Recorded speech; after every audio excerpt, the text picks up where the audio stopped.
Okay, students. So the question is given below are two statements. Statement one: a savings account at Bank A pays 6.2% interest compounded annually. Bank B saving account pays 6% compounded semi-annually. Bank B is paying less total interest each year. पहले ये verify कर लेते हैं यार सही है या नहीं है. Bank A is paying 6.2% interest compounded annually. अब बैंक बी की बात करें 6% compounded and that too semi annually. अब देखिए सेमी एनुअली का मतलब है 6 मंथ्स. तो कहने से 6 मंथ्स में 3% का इंटरेस्ट मिलेगा. तो पूरे साल में 3% दो बार ही मिलेगा. 6 months 3%, then 6 months 3%. So what will be the effective rate of interest. उसके लिए यार बेस्ट रहेगा आप सक्सेसिव परसेंटेज का फॉर्मूला लगाएं, which I hope all of you know, that is a+b+a × b/100. यहां मैं a इज इक्वल टू 3 भी पुट करूंगा, b इज इक्वल टू भी 3 पुट करूंगा, right. Both a and b will be equal to 3. So will get 3+3+3 × 3/100, and this students comes out to be 6+9/100, that means 6.09%. तो basically B के case में जो interest मिल रहा है that is 6.09%. तो अगर हम ए और बी को कंपेयर करें तो obviously B is paying less and statement one is definitely correct. Statement two की बात कर लेते हैं. A sum of money at a certain rate of compound interest doubles in 3 years. In 9 years it will be P times the original principal, और P की value 9 given है, right. P की value 9 given है. तो basically students हमें ये बताना है कि अगर sum of money is getting doubled in 3 years, तो क्या in 9 years it will become 9 times. ये हमें वेरीफाई करना है. क्या 9 years में 9 टाइम्स होगा या नहीं. मैं मान लेता हूं प्रिंसिपल मेरा 1 है. ओके, अगर प्रिंसिपल 1 है, no it is getting doubled every 3 years, तो कहने से 1 will become 2 in 3 years. Then students ये 2 डबल हो जाएगा, तो 2 will become 4 in next 3 years. Then this 4 will become 8 in next 3 years. तो आप देख सकते हैं 9 सालों में क्या हो रहा है. अगर मेरा प्रिंसिपल 1 था, it becomes 8 in 9 years. So principal actually is becoming 8 times in 9 years, right? It is becoming 8 times in 9 years. जबकि statement 2 में given है it becomes 9 times in 9 years. So statement 2 is definitely incorrect. So what will be the answer? Statement 1 is true, statement 2 is false. Option C will be the correct answer. Okay, students, so let us look at this question. Consider the following figure that shows the graph of the function f defined by f of x is equal to mod of 2x plus 4 for all numbers x. For which of the following functions g defined for all numbers x does the graph of g intersect the graph of f? देखिए यार, इस question को अगर आप slope की help से करते तो आप इस क्वेश्चन को 10 सेकंड में कर सकते थे, राइट. लेकिन एक बार मैं आपको बताता हूँ पॉइंट्स को प्लॉट करके कैसे करना है. Then I will come to the shortcut as well. तो अगर मैं ऑप्शन ए को स्टूडेंट्स यूज करूं, G of X is equal to x+3. अब ऑब्वियसली एक स्ट्रेट लाइन है, राइट. अगर मैं एक्स को 0 पुट करूं तो y3 आ रहा है. एक्स को 0 पुट किया तो y3 आ रहा है. और स्टूडेंट्स अगर मैं y को 0 पुट करूं तो x-3 आ रहा है. -3, 0 another point. Now let's draw a straight line joining these two points. तो आप देखेंगे ये जी ऑफ एक्स मैंने ग्राफ बनाया है और ये कभी भी एफ ऑफ एक्स को इंटरसेक्ट नहीं करेगा. देखिए अब ऐसा क्यों हो रहा है. हम सबको पता है y is equal to M X plus C होता है, right. y is equal to M X plus C, जहां m स्लोप होती है. तो आप देखिए ये वाली जो लाइन मैं हाईलाइट कर रहा हूं स्टूडेंट्स, पिंक वाली लाइन, इसकी जो स्लोप है that is 2y, because coefficient of x is 2 here. तो इस लाइन की जो स्लोप है वो 2 है स्टूडेंट्स. और ये जो रेड वाली लाइन है इसकी स्लोप 1 है, क्योंकि यहाँ x का कोफिशिएंट 1 है. तो आप देखें g of x f of x को तभी इंटरसेक्ट करता है यहां पर अगर g ऑफ x का जो स्लोप होता स्टूडेंट्स वो 2 से ज्यादा होना चाहिए. अगर 2 से ज्यादा होता तो इसको इंटरसेक्ट कर जाता, राइट. तो ऑप्शन ए इज इनकरेक्ट, मतलब ये इंटरसेक्ट नहीं करेगा. ऐसे स्टूडेंट्स अब बी को देख लेते हैं. अब आप देखें कि ऑप्शन बी में स्टूडेंट्स जो इस लाइन की स्लोप है, because 2x-2 is also a straight line, और इसकी जो स्लोप है स्टूडेंट्स दैट इज 2.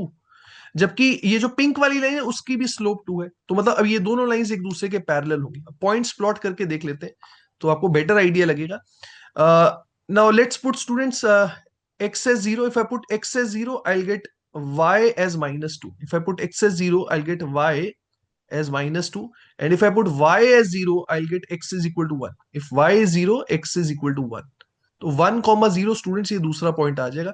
अब आप देखेंगे अगर मैं स्ट्रेट लाइन बनाऊंगा joining these two points, you can see students this line will be parallel to the pink line, लेकिन इंटरसेक्ट नहीं करेगी, तो बी भी गलत है।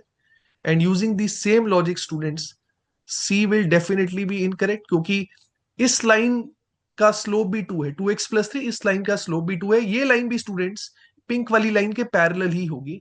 D is the correct answer, क्योंकि अब ये जो ऑप्शन डी है, ये जो स्ट्रेट लाइन है 3x-2, इसकी जो स्लोप है स्टूडेंट्स वो 2 से ज्यादा है, तो ये एफ ऑफ एक्स को पक्का से इंटरसेक्ट करेगी, ग्राफ बनाने की यह जरूरत नहीं थी। ठीक है, so D is the correct answer. I hope this question is clear to everyone. Okay, students. So the question is, if the selling price of 320 web cameras is equal to the cost price of 400 web cameras, then the percentage profit is. So basically यहाँ में given है selling price of 320 web cameras is equal to the cost price of 400 web cameras. देखिए 320 और 400 80 से cancel out हो रहे हैं, this is 80 into 4 and this is 80 into 5, तो basically I can say selling price of 4 is equal to cost price of 5। अब एक काम करते हैं, एक ऐसी वैल्यू ले लेते हैं जो 4 और 5 का मल्टीपल है, तो मैंने इनको इक्वेट कर दिया 20 के। From here I can say students that selling price of one web camera it will be equal to 5 and cost price of one web camera it will be equal to 4। तो अगर cost price 4 है और selling price 5 है, तो आई can से profit is 1, profit percentage will be 1/4 into 100, so students 25, which is option D, will be the correct answer. Okay, students. So the question is, the cost of three components A, B, and C of an electronic machine worth rupees 12,000 in 2020 is given as a pie chart as shown below. तो students basically 12,000 का distribution given है, right? और ए जो represent कर रहा है that is 90 degrees, B represent कर रहा है 120 डिग्रीज, और बाकी सी रिप्रेजेंट कर रहा है। देखिए आप सबको पता है कि पूरा सर्कल स्टूडेंट्स, पूरा सर्कल होता है 360 डिग्री, तो अगर मुझे ए का शेयर निकालना हो, now A is 90 degree out of 360 degree, so 90/360 students, this actually becomes 1/4, so 1/4 of 12,000, तो ए का शेयर आ जाएगा यहाँ से, which comes out to be 3,000। और ऐसी स्टूडेंट्स मैं बी का भी निकाल सकता हूं, 120 degrees out of 360 degrees, so this becomes 1/3, 1/3 of 12,000, this comes out to be 4,000। और बाकी सारा सी का ही हो जाएगा। 12,000 में से अगर आप 3,000 और 4,000 कम कर दें, सी का शेयर आ जाएगा which is 5,000। Now the question is, in the following year the cost of these three components A, B and C increase by 10%, 20% and 10%। तो इसको 10% से बढ़ाना है, इसको 10% से बढ़ाऊंगा students, so it will become 3,300, है ना? या तो आप 10% इसमें ऐड कर दें या 1.1 से मल्टीप्लाई कर दें, so this becomes 3,300। B increases by 20%, I can multiply 4,000 by 1.2, और you could have added 20% of 4,000 to 4,000, so this would be 4,800। और ऐसे ही इसको 1.1 से मल्टीप्लाई कर देंगे, so this comes out to be 5,500। So students 3,300, 4,800, 5,500, option B will be the correct answer. Okay, students, so let us look at this question. What is the 95th term of the following letter series? 2 bar A आ रहा है, 4 बार B, 6 bar C, 8 bar D and so on. तो basically देखिए ये series इस तरीके से चल रही है, 2 + 4 + 6 + 8 एंड सो ऑन। देखिए 95 तक जाना है, अब वैसे मैन्युअली भी करेंगे तो ज्यादा टाइम नहीं लगेगा, पर मैं आपको प्रॉपर मेथड से बता देता हूँ। देखिए पहला लेटर 2 बार आ रहा है, दूसरा लेटर 4 बार आ रहा है, तीसरा लेटर 6 बार आ रहा है, चौथा लेटर 8 बार आ रहा है, और इस तरीके से सीरीज चल रही है। क्योंकि ये सारे इवन नंबर्स हैं स्टूडेंट्स, तो मैंने आखिरी नंबर जो इस सीरीज का उसको 2n मान लिया, क्योंकि सारे ही इवन नंबर्स हैं, so I have taken last term to be 2n। अब ध्यान से आप देखें, ये सीरीज बेसिकली है क्या, these are first n even numbers, है ना? ये पहले n इवन नंबर्स का सम है। अब पहले n इवन नंबर्स के सम का जो फॉर्मूला होता है students, that is n into n plus 1। देखिए मैं चाहता हूं कि ये वैल्यू कम से कम 95 होनी चाहिए, this should be greater than equal to 95। आप सबको देख के ही पता लग जाएगा स्टूडेंट्स कि अगर आप n को 9 पुट करेंगे, so n into n plus 1 will become 9 into 10, that is 90। तो बेसिकली इसका क्या मतलब है कि अगर मैं पहले 9 टर्म्स लेता हूं तो उसका टोटल 90 आ रहा है। एक बार मैं आपको लिख के बताता हूं, पहले 9 terms, so 2 + 4 + 6 and so on, last term students will B 2 into 9, that is 18। तो इसका टोटल स्टूडेंट्स 90 आ रहा है। अब देखिए ये नाइन्थ टर्म है students, ninth term 18, that means ninth letter is coming 18 times. अब नाइन्थ लेटर क्या होता है, that is I, so I is coming 18 times. अब जब आई 18 बार आता है स्टूडेंट्स, तो आई किस पोजीशन पे एंड कर रहा है ये हमें पता लग रहा है, I ends on 90th position, I ends on 90th position. अब देखिए हमें पता ही है इसके बाद जे आएगा, 90th पोजीशन के बाद जे आएगा, और जे आएगा 20 टाइम्स। तो ऑब्वियसली स्टूडेंट्स 95th लेटर कौन सा हुआ, it has to be J, so option C will be the correct answer. Okay, students, so let us look at this question. A certain sum of money earns a simple interest of 800 over 2-year period. The same sum of money invested at the same rate of interest and same period on a compound interest basis earn an interest of rupees 900. What is the sum? देखिए इस तरह के questions आप सबने पहले भी किए हुए हैं। 2 साल का सिंपल इंटरेस्ट 800 है, 2 साल का कंपाउंड इंटरेस्ट 900 है, राइट। तो अगर मैं सिंपल इंटरेस्ट की बात करूं, वो तो हर साल सेम होता है, तो पहले साल भी 400 होगा स्टूडेंट्स, दूसरे साल भी 400 होगा। और अगर कंपाउंड इंटरेस्ट की बात करें students, first year S I and first year C I is same, तो पहले साल का कंपाउंड इंटरेस्ट 400 हो जाएगा, और दूसरे साल का कितना है, it is 500, and that I can write it as 400 plus 100।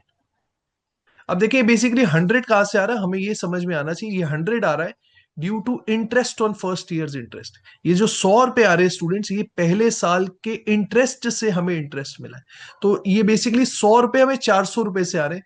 तो यहां से मैं इजिली रेट निकाल सकता हूं, राइट। रेट कैसे निकालेंगे स्टूडेंट्स, यहां से 100 इज व्हाट परसेंट ऑफ 400, है ना, 100 is what percent of 400, so 100 upon 400 into 100, that means rate जो है स्टूडेंट्स, दैट इज 25%। अब रेट अगर 25% है स्टूडेंट्स, पहले साल का इंटरेस्ट कहां से आता है, पहले साल का इंटरेस्ट हमेशा प्रिंसिपल से आता है, और रेट हमने निकाल लिया, तो मतलब जो भी हमारा प्रिंसिपल है उसका अगर मैं 25% निकालूंगा, that will be equal to first years interest which is equal to 400। And now 25 into 4 is 100, principal यहां से आ जाएगा हमारे पास 1600. So students, option B is the correct answer. Okay students, so let us look at this question. If x is greater than 0, then which of the following expressions are equal to 3.6% of 5x by 12? फिर आगे में 5 statements given है और हमें बताना है इनमें से कौन सी सही है। अब देखिए 3.6% ऑफ 5x by 12, इसको अगर थोड़ा सिंप्लीफाई कर ले, I can write it as 3.6 divided by 100 into 5x by 12। अगर स्टूडेंट्स मैं यहाँ से डेसिमल हटा दूं, यहाँ 0 लगा लूं, तो 5 into 20 is 100, 12 into 3 is 36, 12 into 10 is 120, this comes out to be 3x by 200। अगर आप पांचों स्टेटमेंट्स पे ध्यान दें, स्टेटमेंट ई में तो हमें डायरेक्टली गिवन है 3x by 200, जो कि हमारी भी वैल्यू आ रही है, तो ई स्टेटमेंट तो पक्का से सही है। तो that means answer has to be either option B और ऑप्शन डी, क्योंकि बी और डी में ही उन्होंने दिया है कि ई इज करेक्ट। तो ऑप्शन ए को एलिमिनेट कर सकते हैं, ऑप्शन सी को भी एलिमिनेट कर सकते हैं। Now students, between option B and option D answer क्या होगा, तो एक काम करते हैं, स्टेटमेंट ए चेक कर लेते हैं। Now 3% of 20x students, it means 3/100 into 20x. Now 20 into 5 is 100. Students, this comes out to be 3x by 5. And you can see 3x by 5, it is not equal to 3x by 200. That means statement A गलत है, और statement A अगर गलत है तो students option B गलत ही होगा। We can mark option D to be the correct answer. Okay students, so the question is given below are two statements. Statement 1, Ravi walks from his house at a speed of 5 kilometers per hour and reaches the college 10 minutes late. If he increases the speed by 1 kilometer per hour next day, he reaches the college 4 minutes earlier than the scheduled time. If the college is p kilometers far from his house, then p is equal to 7.5 kilometers. तो पहले ये check कर लेते हैं statement 1 सही है या नहीं है। देखिए पहले केस में स्पीड जो है वो 5 गिवन है, और यूजुअल टाइम को अगर हम टी मान लें, ओके, यूजुअल टाइम को मैंने स्मॉल टी मान लिया, let's assume it to be T minutes. तो जब उसकी स्पीड 5 है तो उसको कितना टाइम लग रहा है, टी प्लस 10 मिनट्स लग रहे हैं, T plus 10 minutes. Now if he increases speed bye 1 kilometre per our, मतलब अगर उसकी स्पीड 6 हो जाती है, In that case, students, he reaches the college 4 minutes earlier than the scheduled time. याद रहे यूजुअल टाइम को हमने टी मिनट्स लिया है, तो टी मिनट से 4 मिनट उसको कम लग रहे हैं, so that means T -4 minutes. अब देखिए डिस्टेंस तो सेम ही है, और आप सबको पता है डिस्टेंस अगर सेम हो तो जो स्पीड का रेशियो होता है टाइम का रेशियो उसके रेसिप्रोकल होता है। So from here I can say students 5/6 will be equal to t-4 divided by t+10, है ना, क्योंकि स्पीड और टाइम का रेशियो एक दूसरे के रेसिप्रोकल होता है। Now students let's solve it, we'll get 5t plus 50, it will be equal to 6t minus 24. From here I can say t is equal to 74. Now students, t is equal to 74 आ गया है, हमें distance निकालना है। Now distance we know students is speed into time. तो कोई भी आप केस ले ले, या पहला वाला केस ले ले या दूसरा वाला केस ले ले। अगर पहला वाला केस ले ले students, speed is 5 kilometre per our, उस केस में टाइम कितना लग रहा है 74 + 10, है ना, इट टेक्स 84 मिनट्स। अब 84 मिनट्स है ये, इसको आवर्स में कन्वर्ट कर लेते हैं because speed is in kilometer per hour. So I divide 84/60, ये टाइम मेरा आवर्स में आ जाएगा। This comes out to be students 5 × 12 60, 84/12 is 7। Distance is coming out to be 7 kilometers, जबकि यहां हमें गिवन है कि distance is 7.5 kilometers. That means statement 1 students is incorrect. Now let us look at statement 2। Amit runs 1/3 times as fast as Babita. तो पहले इस information को use कर लेते हैं। वो कह रहे हैं अमित की जो स्पीड है students that is 7/3 times of Babita. तो अमित और बबीता की स्पीड का रेशियो आ गया students 7:3। Okay. Now, if Amit gives Babita a start of 80 meters, then the winning post must be 140 meters far so that Amit and Babita might reach it at the same time. अब वो कह रहे हैं जो distance है वो 140 metres होना चाहिए। तो देखिए अमित की स्पीड ज्यादा है। अब अगर अमित 140 मीटर्स करता है, राइट, अगर अमित 140 मीटर्स करता है तो मैं ये निकाल सकता हूं उतनी देर में बबीता कितना करेगी। क्योंकि देखिए हम सबको पता है कि अगर स्पीड का रेशियो स्टूडेंट 7:3, राइट, अगर स्पीड का रेशियो 7:3 है तो सेम टाइम में वो जो डिस्टेंस कवर करेंगे उसका रेशियो भी 7:3 ही होना चाहिए। तो कहने से जितनी देर में अमित 140 करेगा उतनी देर में बबीता कितना करेगी ये हम निकाल सकते हैं। Now 7 parts is equal to 140, that means 1 part is 20, 3 parts is 60। मतलब जब अमित 140 करता है बबीता उतनी देर में 60 करती है। तो कहने से अगर मैं चाहता हूं कि दोनों सेम टाइम पे पहुंचे तो अमित बबीता को कितने का स्टार्ट दे सकता है, that will be difference of 140 and 60 and which comes out to be 80। That means कि अगर अमित बबीता को 80 मीटर्स का स्टार्ट देगा, then students if race is of 140 meters they will reach at the same time. तो हम डेफिनेटली कह सकते हैं कि स्टेटमेंट 2 जो है वो सही है। So the answer will be students statement 1 is false but statement 2 is true. Option D will be the correct answer. Okay, students, so let us look at this question. Let A, B, and C be the ages of 3 persons PQR respectively, where A is less than equal to B is less than equal to C आएगा यहाँ पर। ठीक है, A is less than equal to B is less than equal to C. Further, students, it is given A, B, C are natural numbers. Now, average age of PQR is 32 years, and if age of Q is exactly 6 years more than that of P, what is the minimum possible value of C? तो पहले इस condition को use कर लेते हैं students की P Q R का average 32 है, that means P plus Q plus R students total of their ages should be 32 × 3 which is 96। अब देखिए पी की जो एज है स्टूडेंट्स वो ए ईयर्स है, क्यू की जो एज है वो पी से 6 साल ज्यादा है, so that will be A +6। R की जो एज है वो सी के बराबर। अब हमें सी की मिनिमम वैल्यू निकालनी है। अब एक काम करते हैं, क्यू की एज को मैं एक बार 32 मान लेता हूँ क्योंकि उनकी एवरेज 32 है ना। You have to start from somewhere, let's assume some value, I will take Q to be 32। तो अगर मैं a + 6 को बेसिकली 32 मानूं, राइट, जो कि क्यू की एज है, तो आप देखें a + 6 अगर 32 तो a कितना हो जाएगा, a विल बी 26। तो आप देखें यहाँ से सी की वैल्यू आ जाएगी because total is 96। Now 32 plus 26 students is 58।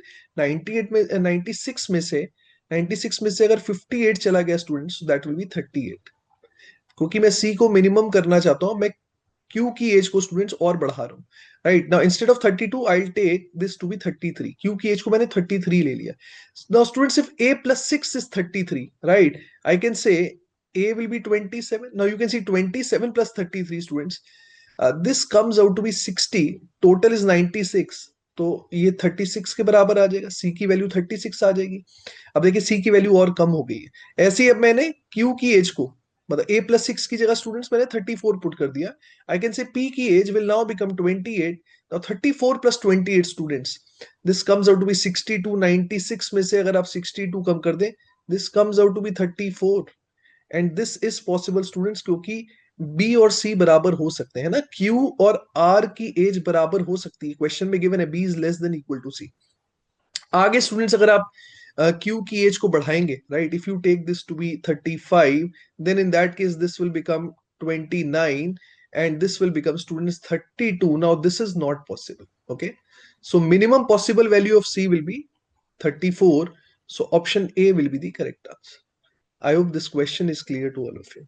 Okay, students, so let us look at this question. Given below are two statements. A number of distinct 8-letter words are possible using the letters of the word syllabus. If a word is chosen at random, then statement 1, the probability that the word contains the two S's together is 1/4. पहले ये check कर लेते हैं statement 1 सही है या नहीं है। प्रोबेबिलिटी का फॉर्मूला होता है students favourable cases upon total cases. तो सबसे पहले टोटल केसेस निकाल लेते हैं।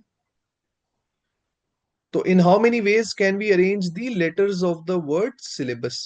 Now because there are 8 letters, so 8 factorial in the numerator. अब देखते हैं हम कौन सा लेटर कितनी बार रिपीट हो रहा है। एस 2 बार ही रिपीट हो रहा है तो 2 फैक्टोरियल आ जाएगा डिनोमिनेटर में। एल भी 2 बार ही रिपीट हो रहा है तो 2 फैक्टोरियल भी डिनोमिनेटर में आ जाएगा। So 8 factorial by 2 factorial 2 factorial will be the total cases. Now let's check statement 1 whether it is correct और नॉट। अब हमें निकालने वो वाले केसेस जब दोनों एस एक साथ आएंगे। अब दोनों एस एक साथ आएंगे स्टूडेंट्स, तो इसको मैंने एक यूनिट मान लिया। अब इसके अलावा कौन कौन से लेटर्स बचे हैं वो लिख लेते हैं। So we are left with Y, we are left with L and L, then A, then B and a U. तो अब दोनों एस को स्टूडेंट्स अगर मैं एक यूनिट मान लू, सो नाउ आई कैन से I have a total of 7 letters, so 7 factorial. और जिसमें से लेटर जो एल है वो 2 बार ही आ रहा है, so divided by 2 factorial. Now students these are the favourable cases. What will be the probability? Favourable cases divided by total cases, जो कि था 8 factorial by 2 factorial 2 factorial. Now here students you can see 2 factorial 2 factorial gets cancelled. 7 factorial cancel करूंगा तो यहाँ एक 8 बच जाएगा। ये 2 फैक्टोरियल स्टूडेंट्स न्यूमरेटर में आ जाएगा। We'll get 2/8, that means 1/4। और स्टेटमेंट 1 में हमें गिवन है probability 1/4, so statement 1 is correct. Now let's check statement 2। Probability that the word begins and ends with L is 1/28। You can see we have total of 8 letters. पहली position पे L आएगा, that is fix. 1 2 3 4 5 6 and again it ends with L. अब आप देखें बीच में जो 6 letter हैं students वो कौन कौन से हैं। तो बीच में जो 6 लेटर्स आएंगे, दे आर एस, वाई, ए,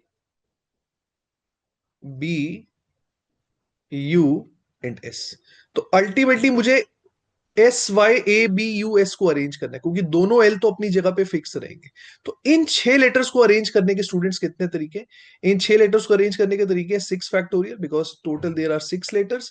और आप देखें एस 2 बार ही आ रहा है, so further divided by 2 factorial. Now these are the favorable cases. To find the probability, we'll divide it by the total number of cases, which were 8 factorial divided by 2 factorial 2 factorial. Students, you can see 2 factorial 2 factorial, again I can cancel out 6 factorial 8 factorial अगर cancel करूंगा तो यहां देखिए आप denominator में हमारे पास बचेगा एक 8 और एक 7 भी बचेगा। ये 2 स्टूडेंट्स न्यूमरेटर में आ जाएगा। We get 2/56 which comes out to be 1/28 and statement 2 is also correct।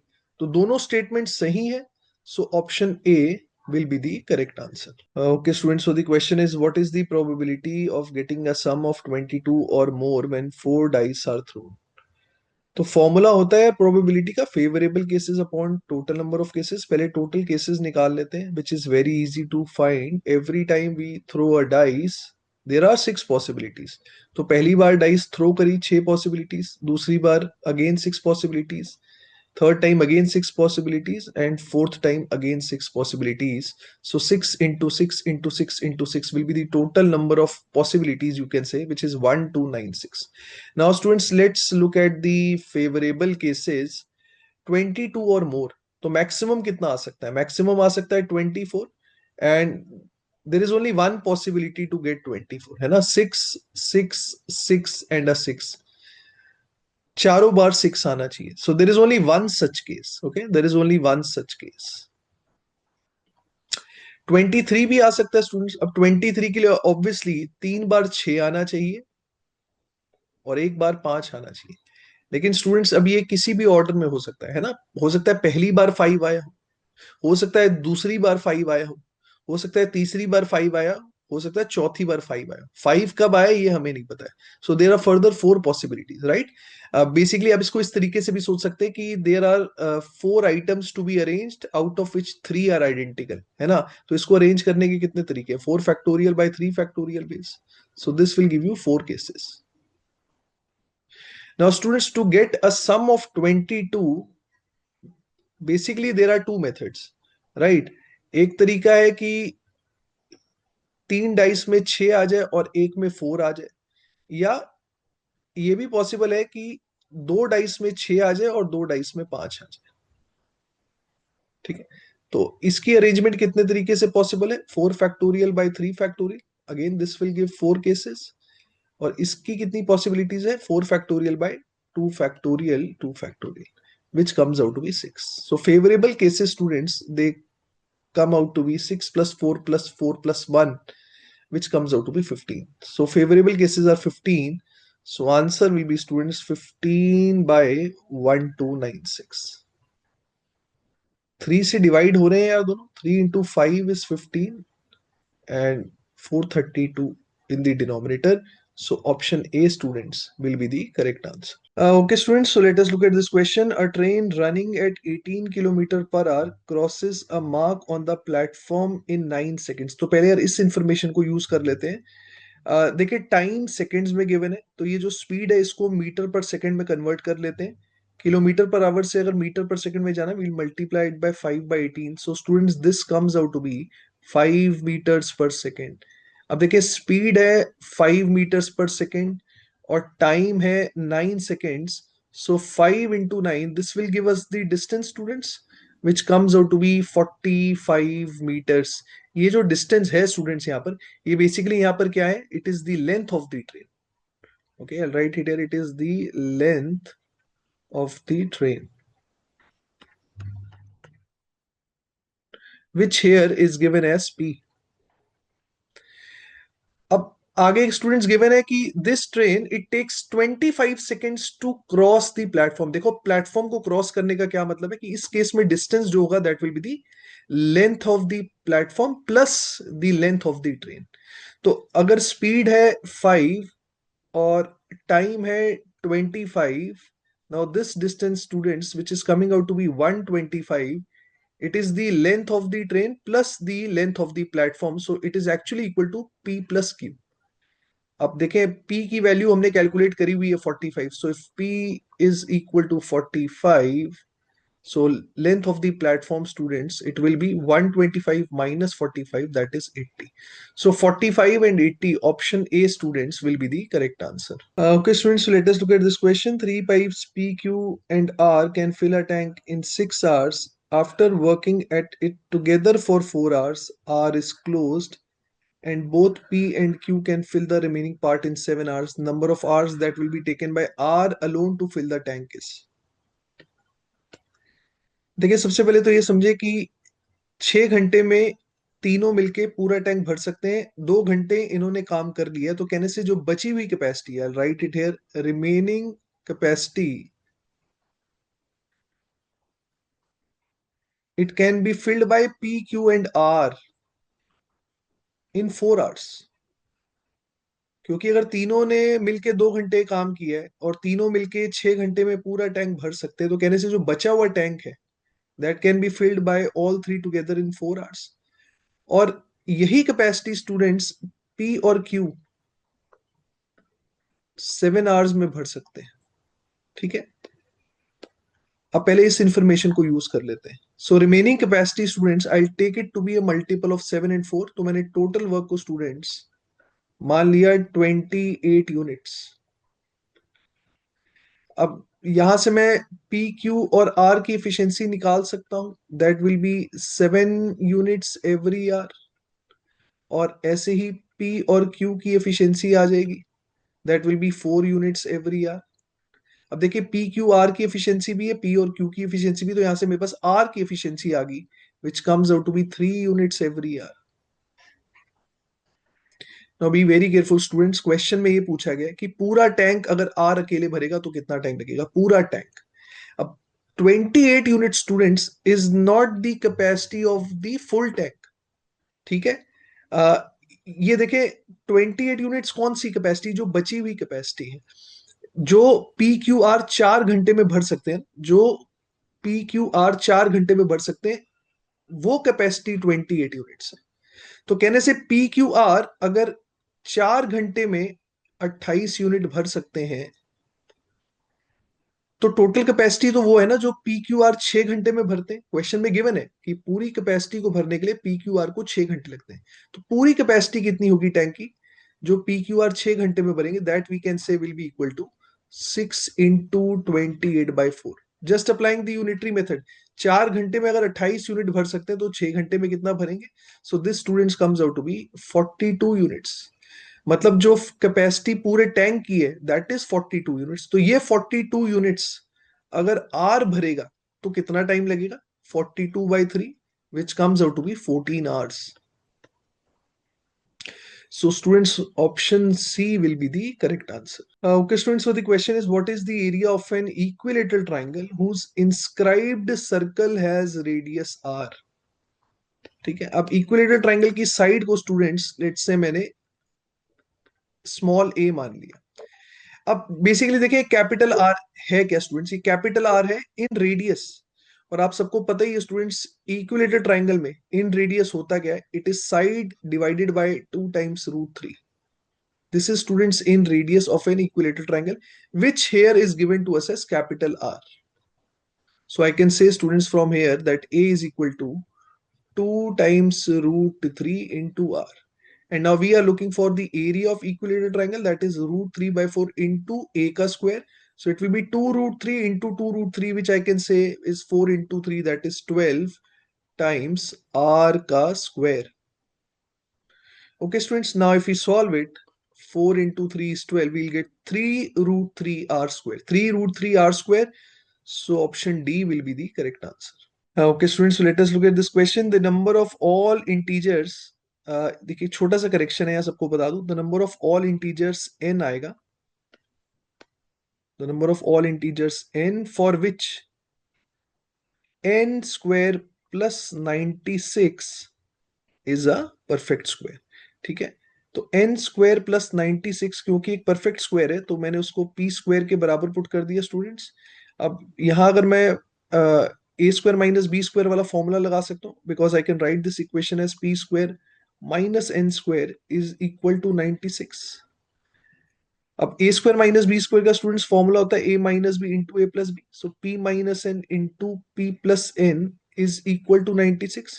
अब देखिए आप सबको पता ही होगा कि अगर हम चाहते हैं कि p और n इंटीजर है, that is only possible students, या तो ये दोनों ऑड होने चाहिए, p माइनस एन भी ऑड होना चाहिए, p प्लस एन भी ऑड होना चाहिए, p माइनस एन भी ऑड होना चाहिए, p प्लस एन भी ऑड होना चाहिए। आई राइट इट हियर, या तो दोनों ऑड होने चाहिए, then only p and n both will be integer, या ये दोनों इवन होने चाहिए। अब स्टूडेंट्स 96 को अगर मैं दो पार्ट्स में स्प्लिट करूं, राइट, दो चीजों को मल्टीप्लाई करके अगर 96 आ रहा है तो दोनों ऑड तो नहीं हो सकती, तो दोनों इवन ही लेने पड़ेंगे। तो मैं आपको केसेस लिख के बता देता हूं एक बारी, p minus N into P plus N now I need to see कि दो इवन नंबर्स को मल्टीप्लाई करके 96 कैसे आ सकता है। तो एक तरीका तो हो गया स्टूडेंट्स 2 into 48। ऐसे ही दूसरा तरीका हो गया स्टूडेंट्स 4 into 24। फिर 6 into 16 हो जाएगा एंड देन 8 into 12 हो जाएगा। अब कई लोगों ने डायरेक्टली 4 मार्क कर दिया क्योंकि पी और एन इंटीजर तो आएंगे ही आएंगे, तो लोगों को लगा 4 केस बन रहे, उन्होंने 4 आंसर मार्क कर दिया। Now let me solve one of the cases for you. अगर मैं पहला केस सॉल्व करूं स्टूडेंट्स, तो मैं यहां से कह सकता हूं कि p माइनस एन अगर 2 के बराबर है, p प्लस एन 48 के बराबर है, and if I solve them I will get p is equal to 25 and n comes out to be students 23। अब आप देखिए p25 and 23 students, just look at this equation. I can write it as 23 का square plus 96 students, 23 का square plus 96 is equal to 25 का square. Now mind you students, ये 23 का square ये basically है क्या? जब मैं ये वाला केस ले रहा हूं तो एन स्क्वायर की वैल्यू 23 स्क्वायर है, यहां पर एन स्क्वायर की वैल्यू 23 स्क्वायर है। अब आप देखें, आप चाहे एन को 23 पुट करें, चाहे आप -23 पुट करें students, it will definitely satisfy, है ना, क्योंकि आप 23 का स्क्वायर करो तब भी 23 स्क्वायर आएगा, आप -23 का स्क्वायर करो तो भी 23 का स्क्वायर ही आएगा। So basically for every case we'll have two values of N. तो यहां से भी दो वैल्यूज एन की आएंगी, यहां से भी दो वैल्यूज, यहां से भी दो वैल्यूज और यहां से भी दो values. So option C students 8 will be the correct answer. Okay, students, so let us look at this question. Given below are two statements. The number of ways to pack 6 copies of the same book into 4 identical boxes where a box can contain as many as 6 books is 9. तो basically यार यहाँ पर हमें 6 identical books को distribute करना है 4 identical boxes में, and we have to verify whether the number of cases will be 9 or not। ठीक है, तो अब देखिए एक पॉसिबिलिटी तो ये हो सकती है कि सारी की सारी बुक्स एक ही बॉक्स में आ जाए। So one of the cases will be 6000। ये भी हो सकता है कि 5 बुक्स एक बॉक्स में आ जाए और किसी दूसरे में एक बुक आ जाए और बाकी दोनों में 0। Then students 4200, this is also possible. Similarly 4110 is also possible। अगर 3 वाला केस देखे स्टूडेंट्स, दो बॉक्सेस में 3 3 आ जाए, बाकी दोनों बॉक्स एम्प्टी हो। ये भी हो सकता है एक में 3 आ जाए, दूसरे में 2 आ जाए, तीसरे में 1 आ जाए, चौथे में 0 आ जाए। ये भी पॉसिबल है स्टूडेंट्स, एक में 3 और बाकी तीनों में 1 1 1 आ जाए। अब ऐसे ही 2 वाला केस, 3 बॉक्सेस में 2 2 2 आ जाए, चौथे में 0 आ जाए। ये भी हो सकता है 2 बॉक्स में 2 आ जाए, बाकी दोनों में 1 1 आ जाए। These are the total number of cases and if you count them they are coming out to be 9। That means statement 1 is definitely correct. अब ऐसे स्टूडेंट स्टेटमेंट 2 चेक कर लेते हैं। यहाँ लिखा है कि minimum number of students needed in a class to guarantee that there are at least 6 students whose birthday fall in the same month is 61। तो क्या मिनिमम नंबर ऑफ स्टूडेंट 61 आएंगे या नहीं, ये चेक कर लेते हैं। देखिए जब भी इस तरह के क्वेश्चंस आते हैं हमें हमेशा वर्स्ट केस लेना। तो वर्स्ट केस का मतलब क्या है स्टूडेंट्स, ये आप मान के चलें कि कोई भी ऐसा मंथ नहीं है जिसमें 6 लोगों का बर्थडे पड़ रहा हो। तो कहने से अगर हम चाहते हैं 6 लोगों का बर्थडे ना पड़े, तो मैक्सिमम कितने लोगों का बर्थडे सेम मंथ में हो सकता है? 5 लोगों का। So let's assume that there are 5 students जिनका बर्थडे जैन के मंथ में, ऐसे ही 5 बच्चों का बर्थडे फेब में है, 5 का बर्थडे मार्च में है, एंड सो ऑन स्टूडेंट्स, दिसंबर में भी 5 स्टूडेंट्स का बर्थडे। सो कहने से 5 for every month and there are 12 such months. मतलब ये पॉसिबल है कि 60 बच्चे हैं, राइट, देर आर 60 स्टूडेंट्स, और ऐसा कोई भी मंथ नहीं है स्टूडेंट्स जहां कम से कम 6 लोगों का बर्थडे पड़ रहा हो, right. But now the moment you take one more students, है ना, after 60 students, the moment you take one more students, एक मंथ डेफिनेटली ऐसा होगा ही होगा जहां 6 लोगों का बर्थडे पक्का पड़ेगा। सो what will be the answer? Minimum number of students required will be 60 + 1। So 61 is correct। That means statement 2 is correct। Both these statements are true। Option A will be the correct answer। Okay students, so the question is given below are two statements। Statement 1, ratio of the son's age to the father's age is 1:5। Product of their ages is 245। Ratio of the son's age to the father's age after 9 years will be 3:5। तो पहले ये देख लेते हैं statement 1 सही है या नहीं है। इनकी एजेस को हमने मान लिया, सन की एज को x मान लिया, फादर की age will be 5x, and product is given 245, so x into 5x is 245. From here students you can see we'll get x is equal to 7। तो अगर x 7 है मतलब सन की एज 7 आ गई और फादर की एज 35 आ गई। Okay, now the ratio of son's age to the father's age after 9 years, तो अगर 9 दोनों में ऐड कर दो, राइट, तो आप देखें सन की एज कितनी आ रही है 16 और फादर की जो एज आ रही है that is 44, and the ratio students here is coming out to be son to father ratio is coming out to be 4:11, जबकि स्टेटमेंट 1 में जो हमें रेशियो गिवन है that is 3:5। That means statement 1 is definitely incorrect. Now let's use statement 2। A milkman adds 30 liters of water to 70 liters of milk. ठीक है, तो एक बार लिख लेते हैं इंफॉर्मेशन। वाटर 30 है, मिल्क 70 है, after selling 1/5 of the total quantity. अब देखिए 1/5 अगर मिक्सचर सेल करूंगा स्टूडेंट्स तो 1/5 वाटर भी रिमूव हो जाएगा। 1/5 वाटर रिमूव हो गया तो मतलब वाटर 6 कम हो जाएगा, 1/5 मिल्क भी कम हो जाएगा। देखिए अगर आप पूरे मिक्सचर का 1/5 बाहर निकालेंगे तो उसमें जितनी भी चीजें सबका 1/5 ही बाहर आएगा। तो 1/5 वाटर बाहर आ गया, ऐसी 1/5 मिल्क भी बाहर आ जाएगा, मतलब 14 मिल्क भी कम हो जाएगा। So water left will be 24 and milk left will be 56. He adds water equal to the quantity he sold. Now the quantity he sold students was 1/5 of 100 है ना। क्वांटिटी जो उसे सेल करी है दैट इज 20 है ना। 6 water कम हुआ, 14 milk कम हुआ, तो टोटल 20 उसने सेल किया है। Then he adds water equal to the quantity he sold, तो उसने जो वाटर ऐड किया that is 20। So now the water becomes 44, milk becomes 56. Now the question is water to milk is 28 is to 72 and 44 to 56 students। अगर आप इसका ratio निकालें the ratio comes out to be 11 is to 14, जबकि यहां जो ratio है that is 7 is to 18 है ना। 28 is to 72 मतलब 7 is to 18 हो गया, लेकिन आंसर क्या आना चाहिए 11 is to 14। So 7 is to 18 is incorrect. Statement 2 भी गलत है क्योंकि दोनों ही स्टेटमेंट्स गलत हैं। Option B will be the correct answer. Okay, students, so let us look at this question. If x minus 1 by x is equal to y, y minus 1 by y is equal to z, z minus 1 by z is equal to x, then which of the following equations are true? तो ये तीन equations हमें given है ABC, इनमें से हमें बताना है कौन सी सही है। अब देखिए अगर वेरीफाई करना है पहली वाली सही है या नहीं है। नाउ द ओरिजिनल इक्वेशन से x minus 1 by x is equal to y, तो x माइनस 1 बाई एक्स अगर y के बराबर है तो कहने से 1 by x students will be equal to x minus Y.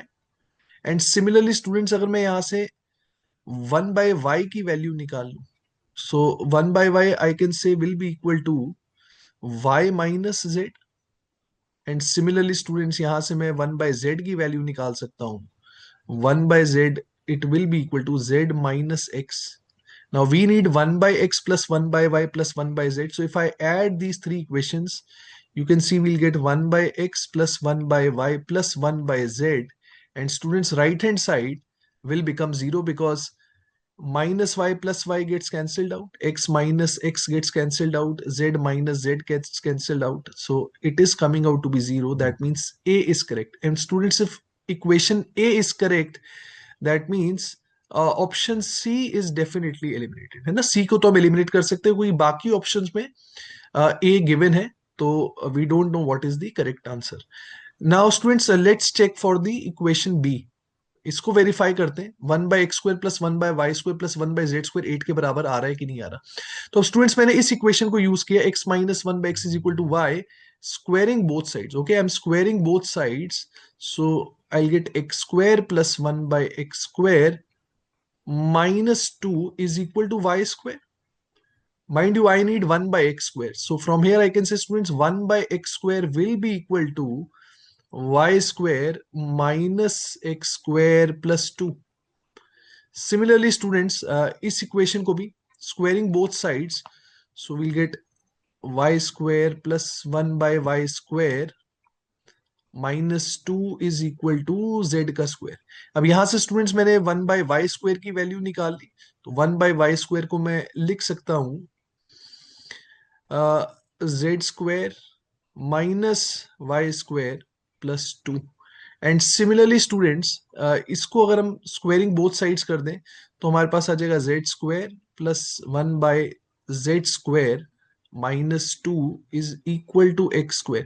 And from here students, I'll get 1/z² as x square minus z² +2. Okay, x square minus z² +2.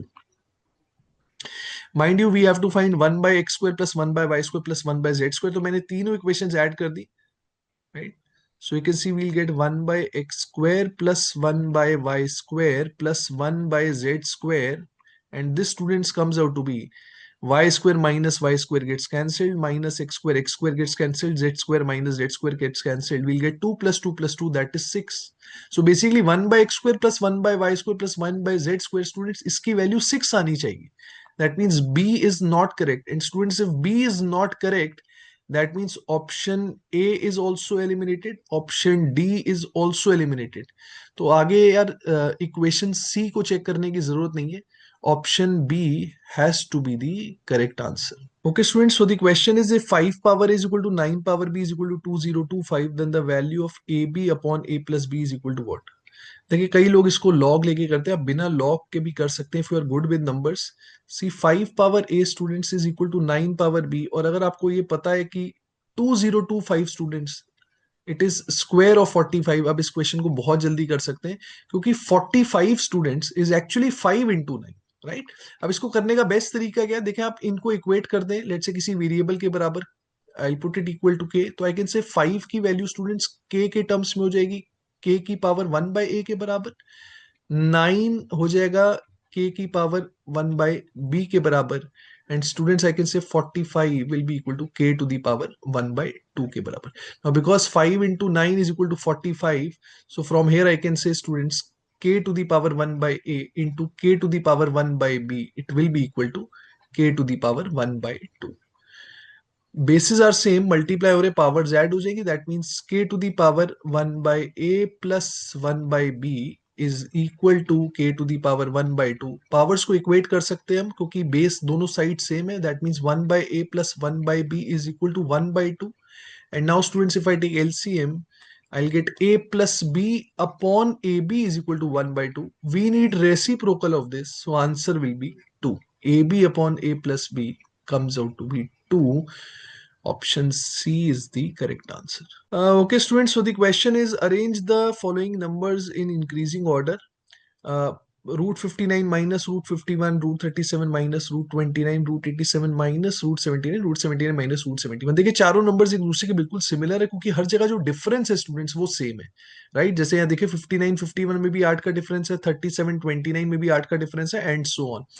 देखिए इस तरह के क्वेश्चंस को करने का सबसे अच्छा तरीका है कि आप रैशनलाइज करें. Now let me give you one example. पहले वाले को मैं रैशनलाइज करके बताता हूँ. √59 माइनस √51, इस नंबर को स्टूडेंट्स मैंने मल्टीप्लाई भी कर दिया और डिवाइड भी कर दिया √59 प्लस √51 से. √59 plus √51 in the denominator as well.